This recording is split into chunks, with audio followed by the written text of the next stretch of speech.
Everyone, welcome back. आज मैं जो क्लास आपके लिए लेकर आई हूँ, देखो मैं आपसे शुरू कराऊंगी ग्रामर फ्रॉम स्क्रैच। मतलब शुरू से मैं आपको ग्रामर पढ़ाना शुरू करूंगी, लेकिन उसके पहले इंग्लिश का जो बेसिक चीजें हैं वो भी पढ़ानी पड़ेगी। बिकॉज अगर आपका फंडामेंटल जो चीज है वो ही क्लियर नहीं होगी तो आगे थोड़ी सी दिक्कत आती है, वो मैं नहीं चाहती। इसलिए आज की जो क्लास रहेगी वो बेसिक्स क्लियर करने पे रहेगी, इंग्लिश लैंग्वेज के बारे में जानना होगा। And then we will start the proper class of English grammar. I will start from noun I feel, let's see. So या अब देखो लैंग्वेज कैसे बनती है। लैंग्वेज की सबसे जो छोटी यूनिट होती है वो क्या होती है, बताओ मुझे। अल्फाबेट।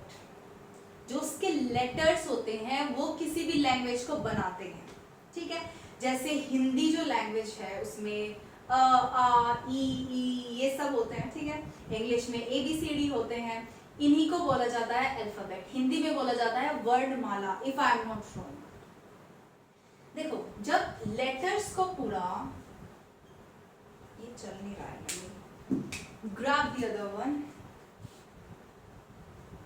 लेटर्स को, जो लैंग्वेज के लेटर्स होते हैं उनके पूरे समूह को, उनके पूरे ग्रुप को अल्फाबेट बोलते हैं।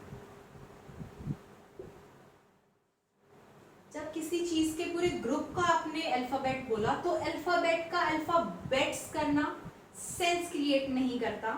सो अल्फाबेट होता है वो कभी भी अल्फाबेट्स नहीं होता। बिकॉज किसी भी लैंग्वेज की जो अल्फाबेट होती है, किसी भी लैंग्वेज की जो बेसिक यूनिट होती है वो एक पर्टिकुलर ग्रुप होता है, कई सारे ग्रुप्स नहीं होते। जैसे हिंदी में जो होती है वर्णमाला, हम हिंदी की वर्णमालाएं नहीं बोलेंगे, वर्णमाला बोलेंगे। उसी में सारे जो लेटर्स है वो आएंगे हिंदी के, राइट। इसीलिए अल्फाबेट कभी अल्फाबेट्स नहीं होता, इट इज अल्फाबेट। ओके ठीक है। अब लेटर्स भी कहीं से आए होंगे। देखो पहले क्या होता था, पहले रिटन चीज नहीं आई होगी ना, पहले तो स्पोकन आई होगी। अब स्पोकन कहाँ से आई होगी, जब बच्चा छोटा सा होता है, जब वो बोलना सीखता है तो कैसे आवाज निकालता है, आ ऊ ऐसे।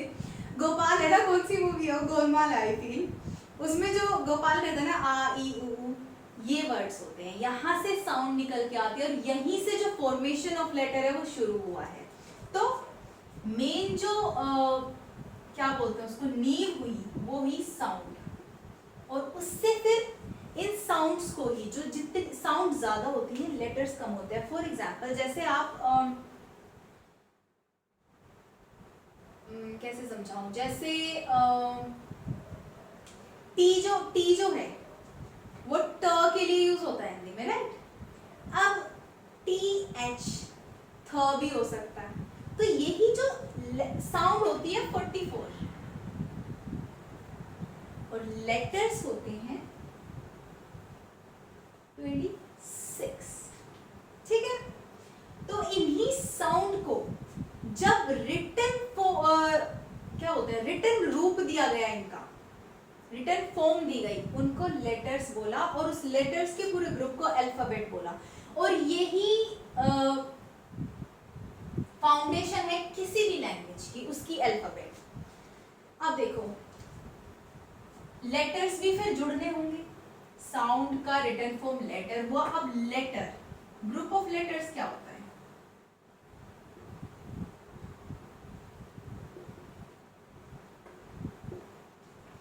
वर्ड। मतलब लेटर्स से फिर बनी वर्ड।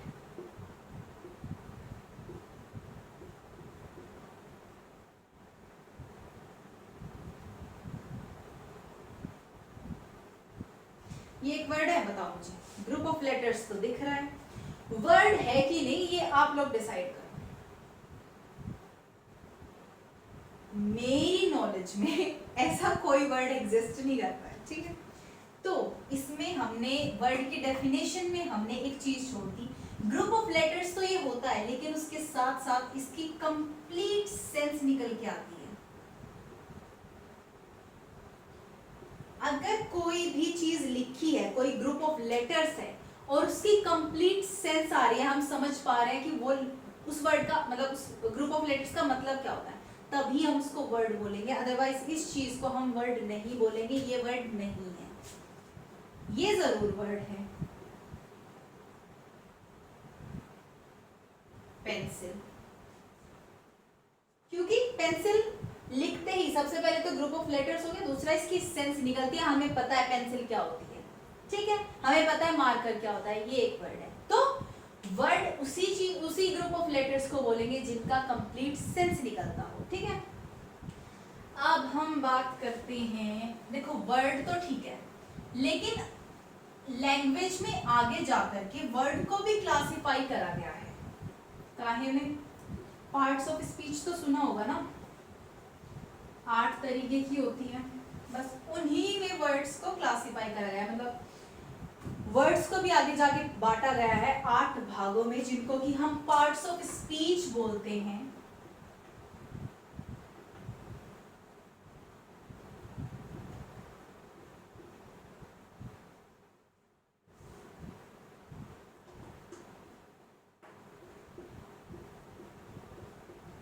कौन कौन सी होती है? Noun, pronoun, adjective, verb, adverb,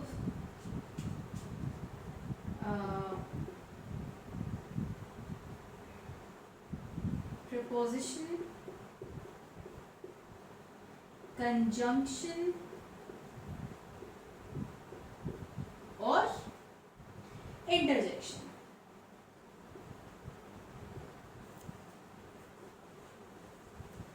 क्या होती है ये? पार्ट्स ऑफ स्पीच, जो कि हमको सब कुछ पढ़ना है, बेसिकली यही सब कुछ हमें पढ़ना है, और इसी से रिलेटेड फिर और जो बाकी चीजें होती हैं, आर्टिकल्स अलग से पढ़ते हो, लेकिन इसी में ही पार्ट आता है, वो मैं जब पढ़ाऊंगी तो बताऊंगी, जैसे आर्टिकल्स में करा चुकी हूँ, बट जैसे फिर एक्टिव पैसिव सभी की जो फाउंडेशन है ना वो ये है, ये समझ में आ गया, सब समझ में आ जाता है। लेकिन अभी के लिए देखो वर्ड्स को तो इनमें डिवाइड करते हैं, लेकिन ये एक्चुअल में है क्या? नाउन क्या होता है? नेमिंग वर्ड होता है, और प्लीज नोट्स बनाते चलना अपने, मैं बार बार बोलती हूँ ये चीज, नेमिंग वर्ड, किसी भी चीज को कुछ नाम दे दिया, दैट इज नाउन। जैसे राहुल नाम है, रवि नाम है, दीज आर नाउन। अब आ जाता है प्रोनाउन पे। देखो प्रोनाउन क्यों बनाया गया? सबसे पहले आप किसी से बात कर रहे हो और आप बार बार बोल रहे हो, जैसे मैं अपने फ्रेंड रवि से बात कर रहा हूँ, मैं बार बार रवि तुम ये कर लो, रवि तुम ये रिपीटिशन अवॉइड करने के लिए, क्योंकि रिपीटिशन अच्छा नहीं लगता लैंग्वेज में। लैंग्वेज में हर चीज बड़ी ही सटीक तरीके से बनाई है, हर चीज के लिए कोई ना कोई चीज रखी है, ताकि लैंग्वेज ऑकवर्ड ना हो और स्मूथ चले बेसिकली, ठीक है। उसी के लिए प्रोनाउन की जो प्रोनाउन को इंट्रोड्यूस करा गया बेसिकली। तो प्रोनाउन क्या होता है? Used in place of a noun.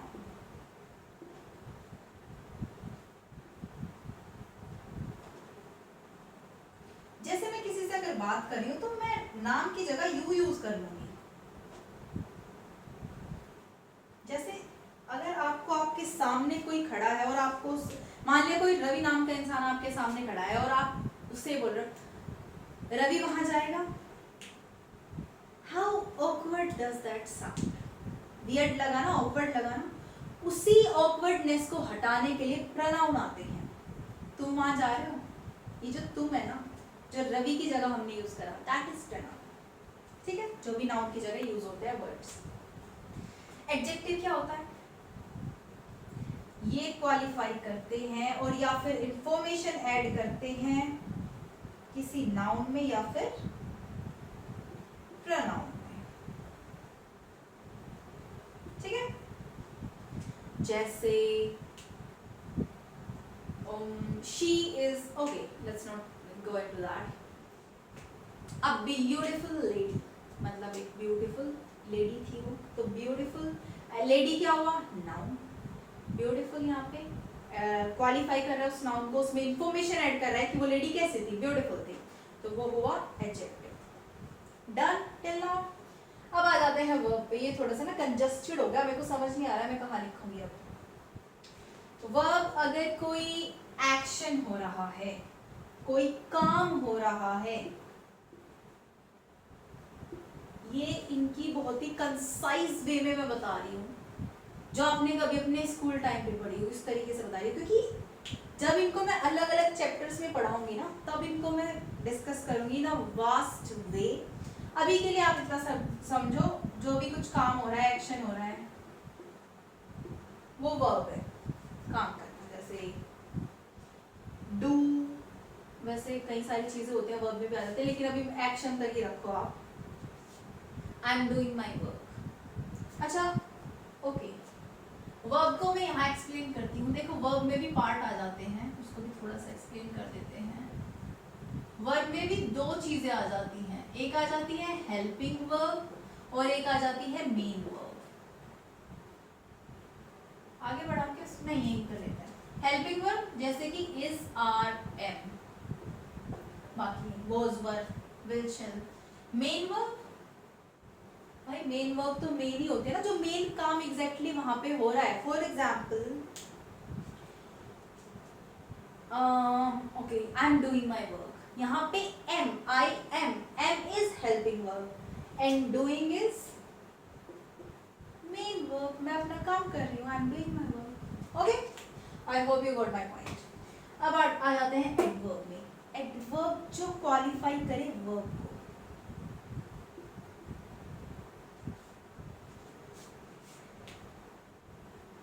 जैसे अगर मैं बोलूं आई एम गोइंग देयर, मैं वहां जा रही हूं। जाना इज वर्ब, लेकिन जाना कहाँ है, मतलब इंफॉर्मेशन दे रहा है ना, वहां। कहाँ, वहां जा रही हूं। तो ये जो वहां है ना, जो देयर है, that is adverb. I am going there. ठीक है। प्रपोजिशन की बात कर लेते हैं। प्रपोजिशन एक रिलेटिंग वर्ड होता है,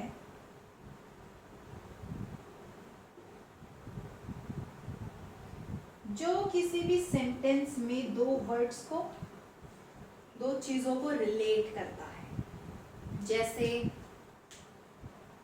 father of, the father of Ram, Ram के पिताजी। बेसिकली रिलेट हो गया ना, फादर और राम को रिलेट कर रहा है ऑफ, उनमें संबंध बता रहा है कि एग्जैक्टली है क्या, तो ये प्रपोजिशन होता है। डन। कंजंक्शन कनेक्टिंग वर्ड होता है।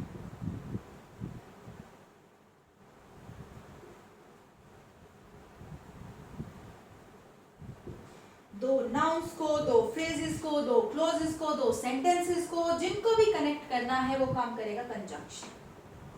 ठीक है। For example Sita and Rita. And क्या है, दो नाउन को जोड़ रहा है। और अगर मैं बोलूं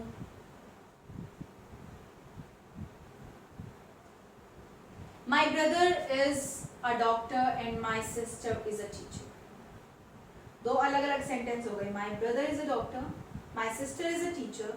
I just want to combine them with the help of something that will have a complete meaning and sense बनाता हुए। उस केस में हम कंजंक्शन ऐड करेंगे, जो एंड वर्ड मैंने यूज करा है, that is conjunction. Okay. Interjection, किसी भी सडन फीलिंग या फिर इमोशन को एक्सप्रेस करने के लिए जो वर्ड्स यूज होते हैं उनको बोलते हैं इंटरजेक्शन। ठीक है, उनको बोलते हैं इंटरजेक्शन। जैसे कि वी लॉस्ट द मैच, मतलब ये फीलिंग ऑफ सैडनेस है कि हमने मैच, अलास होता है वर्ड, हुर्रे होता है एक्साइटमेंट के लिए एंड ऑल। सो ये सब आते हैं इंटरजेक्शन में। ठीक है, इमोशंस को रिप्रेजेंट करते हैं जो वर्ड्स। ठीक है, अब यहाँ तक हो गया है। अब मैं बात कर लेती हूँ, ये सब देखो नोट डाउन कर लेना पोज करके, अगर टाइम नहीं मिला है वैसे तो। और वैसे भी पहले समझा करो, नोट करने में अगर आप नोट और समझ एक साथ कर सकते हैं तो ही नोट साथ साथ किया करो, वरना पहले समझा करो उसके बाद नोट करा करो पोज करके। अब वर्ड्स हो गया हमारा, वर्ब का भी देख लिया। अब वर्ड्स के बाद क्या आएगा किसी भी लैंग्वेज में? जब वर्ड आए हैं, पहले लेटर आए, उनका ग्रुप आया, उनके ग्रुप को हमने वर्ड बोला, अब इनका भी ग्रुप आना चाहिए। ठीक है, यहां से दो चीजें आ जाएंगी, क्या?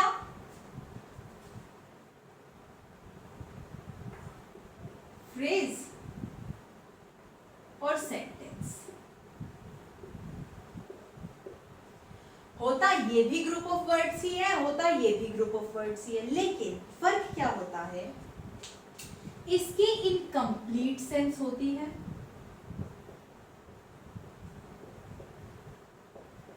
और इसकी कंप्लीट सेंस होती है। ठीक है, मैंने लिख दिया रोहन एंड सोहन। ठीक है भाई, फ्रेज है, कोई दिक्कत नहीं है। कंप्लीट से मतलब आपको नहीं पता चलेगा कि रोहन एंड सोहन है तो सही, लेकिन हो क्या रहा है, चल क्या रहा है, क्यों उनकी बात, मतलब क्यों उनका नाम मेंशन करा गया है, कुछ पता चल रहा है आपको? नहीं। तो इनकम्प्लीट सेंस, आपको नहीं समझ आएगा किसी ने रोहन और सोहन क्यों बोला है। Getting my point? वही अगर मैं सेंटेंस की बात करूं, मैंने लिख दिया Rohan and Sohan are going there. आया समझ में?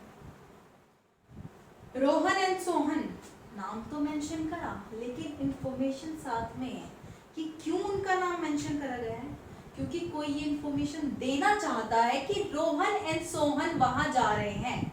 Rohan and Sohan are going there, पूरा कंप्लीट सेंस है। आपको ये भी पता चल रहा है रोहन सोहन का नाम क्यों मेंशन करा गया है, क्या पूरी इंफॉर्मेशन आपके पास सब कुछ है। इसके बाद तो ये क्या हुआ, कंप्लीट सेंस दे रहा है, तो ये है sentence. I hope you got my point. Phrase की भी तीन पार्ट होते हैं, noun phrase, adjective phrase, adverb phrase होता है शायद। Well we will discuss that later, अभी हम सेंटेंस पे आते हैं। देखो अब सेंटेंस का ना एक बड़ा ही प्यारा सा स्ट्रक्चर होता है जो जनरल स्ट्रक्चर माना जाता है। देखो अगर आप जनरल नहीं समझोगे ना, बाद में जब मॉडल्स आएंगे, इतने भारी भारी वर्ड्स आने वाले हैं ना आगे ग्रामर में कि आप कंफ्यूज हो जाओगे अगर आप बेसिक से नहीं पढ़ोगे। तो इसलिए मैं चाहती हूँ आप पहले अपने बेसिक्स क्लियर करो ताकि आगे का काम इजी हो जाए आपके लिए। अब सेंटेंसेस देखो, सबसे पहले सेंटेंस में लेता है ये सब्जेक्ट, ठीक है, then verb and then object. ये बहुत ही जनरल फॉर्म है किसी भी सेंटेंस की। अब वर्ब में वही आ जाएगा, दो तरीके की, हेल्पिंग वर्ब लेगा और मेन वर्ब लेगा। ठीक है, मैं इसको मिटा देती हूँ, नोट डाउन कर लेना, उसके बाद समझाती हूँ। ठीक है,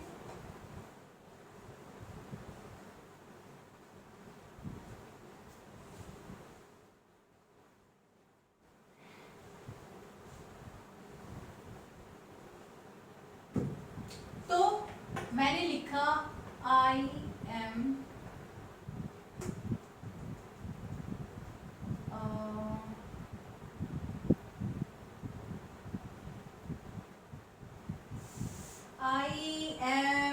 okay eating an apple।